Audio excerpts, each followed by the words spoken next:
Hey everybody. Proverbs 1, 8, and 9 say, "Listen, my son and daughter, to your father's instruction, and do not forsake your mother's teaching. They are a garland to grace your head and a chain to adorn your neck." And this passage is talking about the long-term blessing and benefit. Specifically, we're going to be talking about mothers today, and how moms, you are under an enormous amount of pressure, as well as childcare workers who are loving other people's kids like Jesus, you as well. But moms, you're under a lot of pressure in order to try to create stability and normalcy in a time where, if we look at the external circumstances, there's not a whole lot of that. And Steph and I have been praying for you and just watching you from a distance, because that's what we do, right? And we're socially distant, but we are emotionally engaged. And just watching and just seeing just the amazing things that you're doing with the kids in your life. And we are just so proud of your engagement with your kids, your ability to roll up your sleeves, to pivot and make these changes, and to do all the things that you're doing. God is pleased, and we are sitting back just amazed at how God is using you. Now, Proverbs 1, 8, and 9 talks about the mother's teaching that they're a garland to grace the head and a chain to adorn the neck of their kids. And that is really talking about the long-term life lessons that are left. A lot of L's. The long-term life lessons that are left. This is a season where moms are feeling a lot of pressure to have to shoulder an area of their kids' academics that they never have. And in our world, we are so hung up on making sure scholastically that our kids are achieving at the level that they should, and that they're doing all the things, and that they're meeting all of the objectives. And it's good for us to be conscientious of those things. But this is a season where we want you to be reminded of the fact that when your kids are out of your stewardship and they are on their own, and maybe when your kids are on their own and you've gone home to be with Jesus, that what you leave behind is a garland to grace their head and a chain to adorn their neck.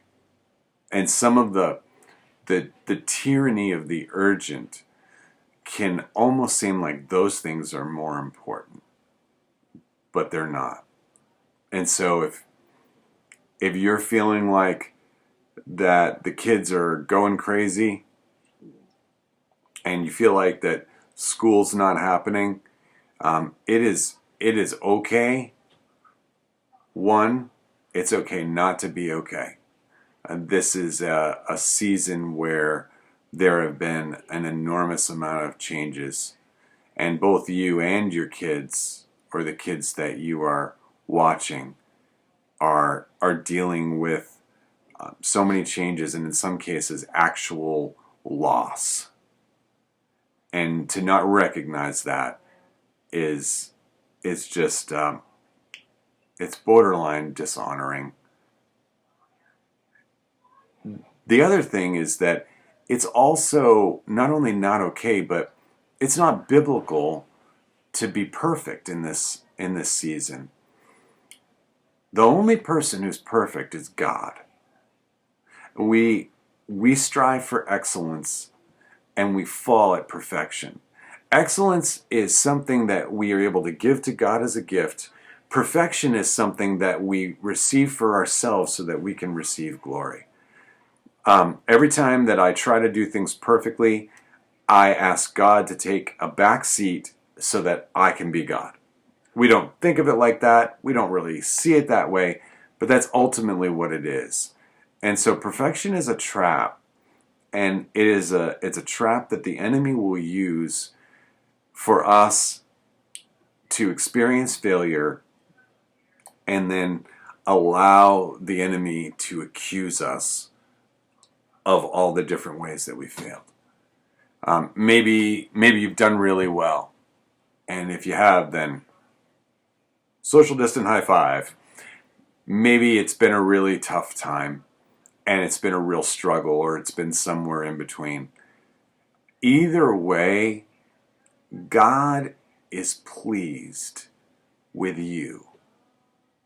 God is pleased with what you're doing and the mom that you are.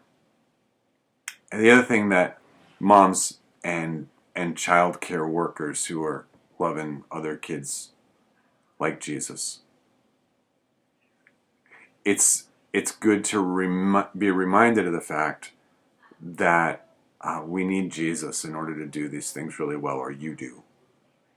And to be reminded of the fact that our shortcomings and that our lack is a reminder to go deeper with Christ.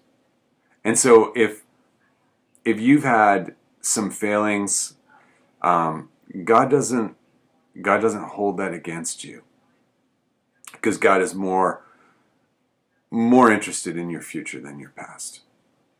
And for some of you guys, that you need to just cut back and let the kids enjoy a little bit of this season and not be so caught up in all of the demands that you forget that what your children will carry long-term, long-time, lifetime are the lessons that you're teaching. And the lessons that you're teaching are bigger than just trying to figure out how to make school work perfectly for tomorrow.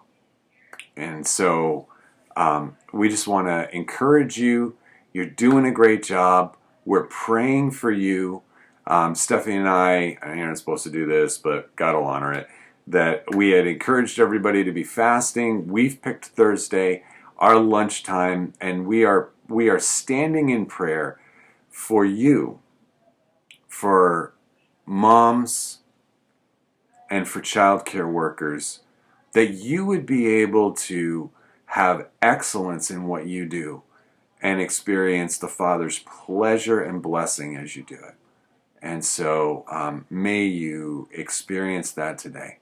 And we bless you in Jesus' name.